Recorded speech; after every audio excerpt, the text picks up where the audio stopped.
Eu acho que o maior escândalo, pelo menos foi aquilo que mais me chocou nesses últimos 4 anos, foi o envolvimento da igreja evangélica, dos pastores evangélicos, principalmente os pentecostais e neopentecostais, na campanha de Bolsonaro e no governo do Bolsonaro, principalmente as manifestações destes no sentido de defender o indefensável. Só que, se estes fatos nos mostraram muito cinismo, muita mentira, muita falsificação, muita falta de comprometimento com a mensagem de Cristo, por outro lado, isso não comprova que todos os pastores são cínicos, mentirosos, falsificadores. Não. Tem aqueles que estão numa hierarquia e se submetem aos pastores mais perversos que estão no topo da pirâmide. Então você vê muito pastor com uma fração de consciência e que sofre porque aos poucos vai sendo engolido pelo esquema, pelo dinheiro, pela corrupção da igreja, né? Eu vejo que aquele ministro do STF, o terrivelmente evangélico, eu vou colocar um trechinho dele falando. Entrevista dada ao jornal Estado de São Paulo por Fernando Abúcio, a matéria publicada no dia 28 de abril de 2022. Diz a chamada da matéria: pena de Daniel Silveira foi um pouco exagerada. E o Congresso não deu suporte ao STF, diz pesquisador. Permite, ministro André? Permite. O Abúcio é jurista? Não, só... Você percebe a angústia dele diante da obrigação de defender aqueles que o indicaram para o cargo, sem argumento, sem respaldo e sem apoio da sua própria consciência.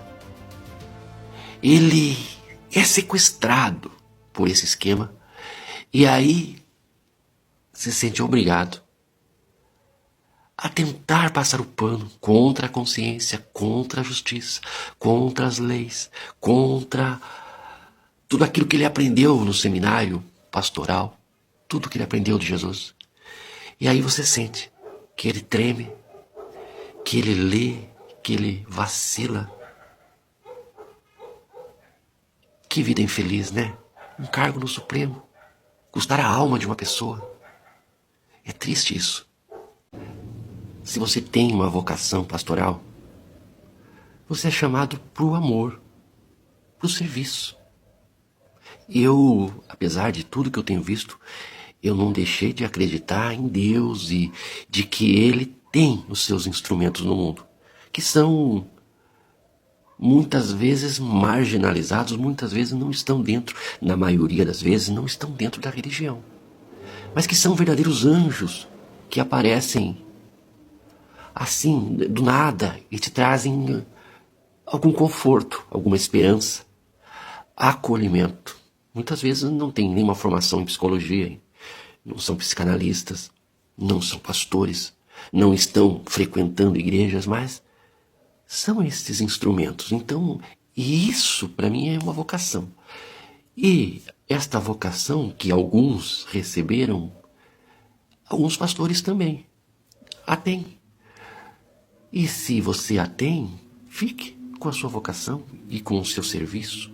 Serviço ao outro, independente de quem quer que seja este outro. Você não é um juiz. Você não é um promotor.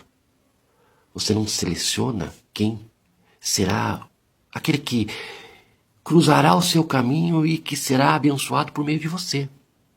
Você tem apenas que ser simples, sincero, verdadeiro, com o coração inteiro de amor. Isso é uma vocação. E existem pastores que eram assim, mas que foram engolidos por um sistema religioso. Foram absorvidos, foram bajulados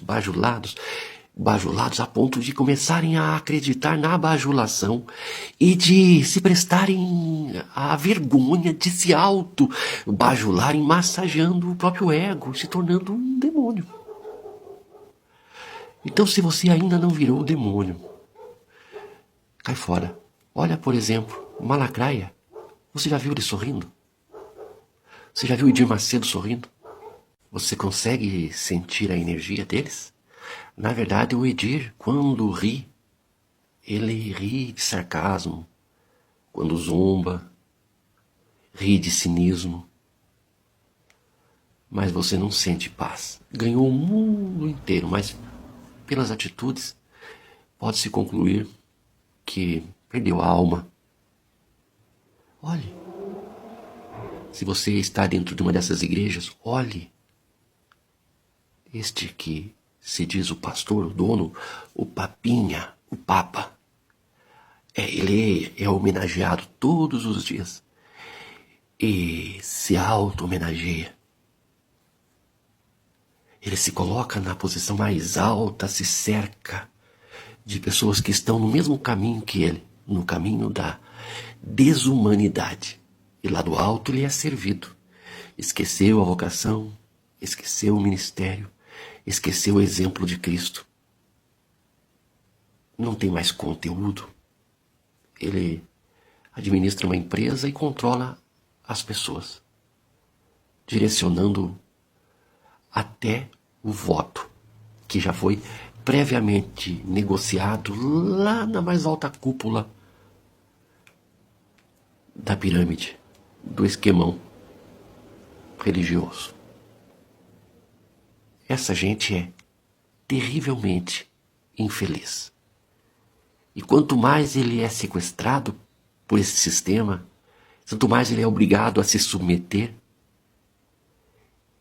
neste processo ele vai perdendo pouco a pouco a alma e aos poucos ele vai deixando de acreditar até que Deus existe. Porque a referência que ele tem de Deus está na mensagem daqueles que acima dele são perversos, ditadores, déspotas, dominadores, dinheiristas que cobram resultado como se você fosse um mero franqueado da empresa deles. E aí